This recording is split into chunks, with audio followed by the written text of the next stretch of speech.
All right, boys. Mallards sweep the D-backs. Once again, I was not expecting that.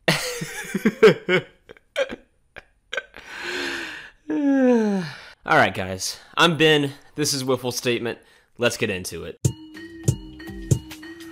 Swing a shot! Tommy Coughlin to left! That ball is gone! It's a grand slam! If you are even a casual fan of MLW, then you have most likely noticed that for the first time in years, the Quack Attack is back at the forefront of the league's top competition. The Mallards are coming off of a decisive sweep over last year's league champions, the Diamondbacks, and they currently sit tied with the Eagles for first place in the NL. It's really no secret what has sparked their success: Jordan Robles. Jumpman, as expected, has been a one-man wrecking crew in the league, doing it on both sides of the ball. He's currently hitting to the tune of a .478 average, with 4 home runs and 10 RBI, and an on-base percentage of .676. What might even be more impressive is that Jordan has only struck out 8 times in 37 plate appearances. On the other side of the ball, I think it was kind of understood that Jordan was going to be taking on a bulk of the team's pitching duties, and so far that's been the case. He has been credited with all 5 of the team's wins pitching. He's throwing to a 1.84 ERA with a 1.98 whip and 29 strikeouts. Staying on the topic of pitching for a second, the most respectable stat that Jordan owns from the rubber is that he is the only pitcher in the league that has double-digit innings pitched and averages below 1 walk an inning. Statistically speaking, all other pitchers in the league are expected to walk at least 1+ batters per inning, and most have more walks handed out than they have innings pitched. Jordan is cut from a cloth of wiffle ball where, at the highest level in the sport, you simply cannot walk batters. Walks will kill your game. Even in a medium pitch league like MLW where you're expected to give up hits, that's fine, but you cannot walk the farm. I know that MLW players in the past have complained about the use of the same ball being used by both teams and not being allowed to switch out when that ball gets very beat up and difficult to command.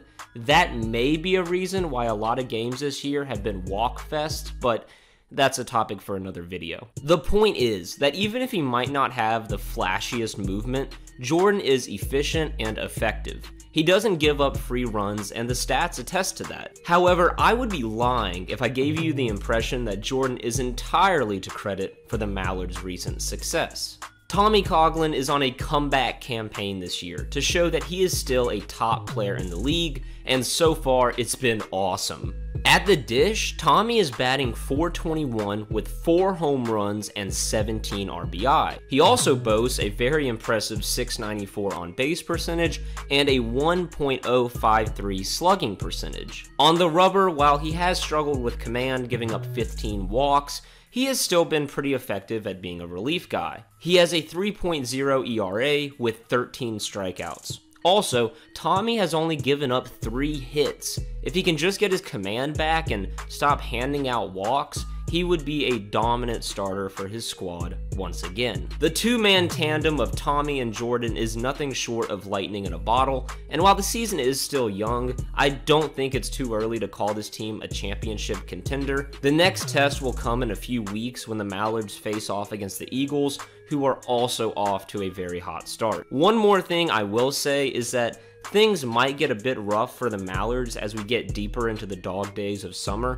if Ben Wilson and Brendan Davenport continue to be dead weight. Might sound a bit harsh, but I'm gonna throw up their stat lines on the screen right now and you can judge for yourself. Both of these guys are off to a really slow start in 2022 and need to get it into gear. If Caden Irwin can return and make his presence felt, that will help greatly, but bottom line, somebody needs to start contributing.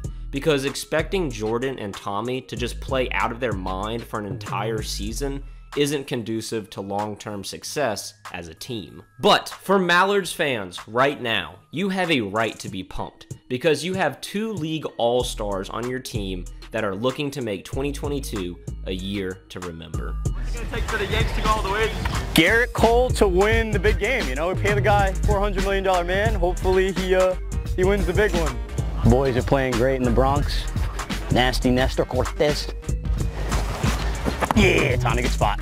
And there you have it, guys. My thoughts on the Mallards and where they sit at right now in the young season. It's going to be a fun year to watch for not just the Mallards, but the league as a whole, and you do not want to miss out on any of the action. If you want to explore the league more on your own, I've left all the links MLW related down below in the description. If you are new to the channel, well, welcome to the show. My name is Ben and I run Wiffle Statement, your home for top tier content covering whiffs from across the country. You can subscribe here on YouTube for new videos every Friday afternoon. You can also follow me on Twitter at Wiffle Statement. And as always, until next time, get out there and play some whiffs, and I'll be talking to you guys soon. Goodbye.